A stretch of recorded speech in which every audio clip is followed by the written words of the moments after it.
Nickelodeon.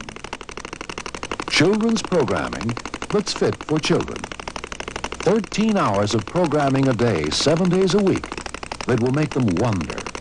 Nickelodeon, a brand that originally staked its claim as being the first ever kids channel on television, is no stranger to pushing the boundaries of the medium, and they've just done it again. Apparently someone over there woke up one day and said, you know what? We should come up with the best idea ever.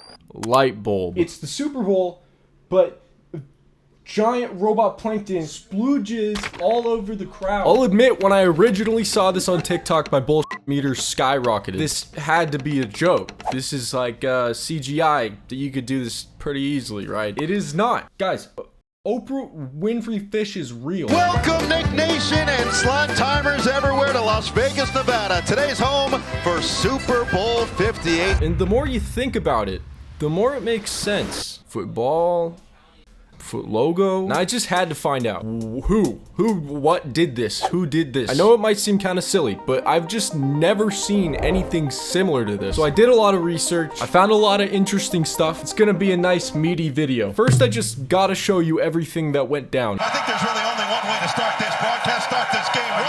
I'm thinking what you're thinking. Oh! Let's get this started. This is unbelievable. SpongeBob SquarePants and Patrick Star are here. This is wild right now. Right off the bat, this whole thing is hosted by SpongeBob and Patrick. Or at least I think it's them, but something off here. And funnily enough, they actually got Tom Kenny and Bill Fagerbach, the original voice actors, to come on here. But despite their incredible performance, there's still just something off about this. I found some behind the scenes pictures online, and it looks like what they did here was put them in some kind of VTuber setup. Again, the voices, A+. But in my opinion, I think you should have held off on using this technology for a little bit. Every once in a while, there will be a few seconds where their soul just kind of leaves their body, and when they try to move their hands, it just doesn't work. And the eye twitching is just, you need to fix that right now. Something I actually just noticed is that either they noticed the blinking problem too, or Tom Kenny could be suffering from a rare neurological condition called Morpheus syndrome. Or they just forgot to give SpongeBob eyelids because he doesn't blink at all. Any player on these teams can be the key to victory. Victory? My favorite song! At the end of the day, these are just nitpicks. They do not ruin the whole thing. Anyways, you might be wondering, they're commentating, right? What do they talk about the whole time? Well, they don't talk about the game. You guys like dessert? What's your favorite dessert?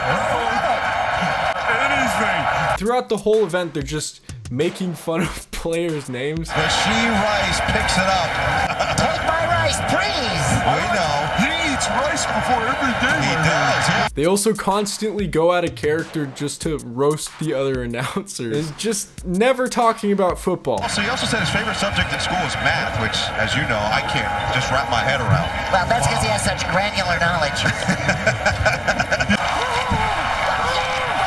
And in case you haven't already realized, this isn't just the first time the Super Bowl's been broadcast on a kids channel. It is also the first event in recorded history to be brought to you live from Bikini Bottom. The people over at Nickelodeon must have hearts made of ice. I can't even imagine how this guy must feel right now. You know, he's probably been waiting patiently his whole life for an opportunity like this. Just talking about in barnacles. Hiring these guys is basically spitting in his face. The whole background of the stadium is keyed out to make it underwater, and you got Sandy Cheeks there doing a play-by-play on the field. Is that her? I think I see her on the field. Sandy, is that you?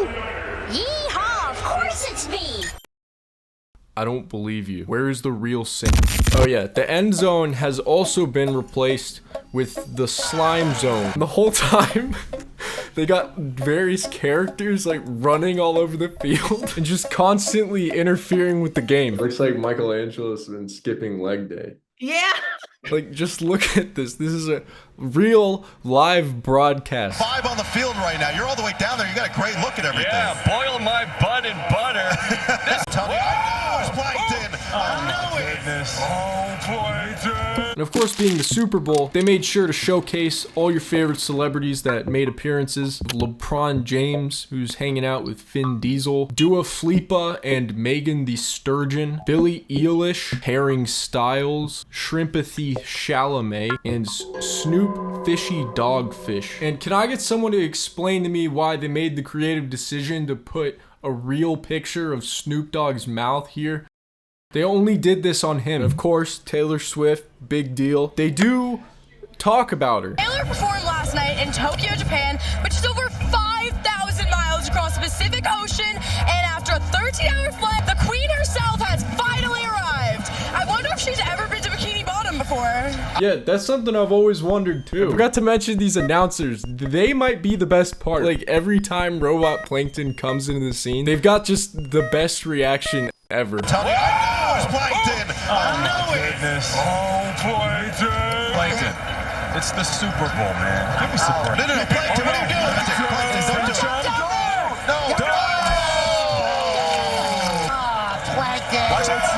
No. I'm sorry.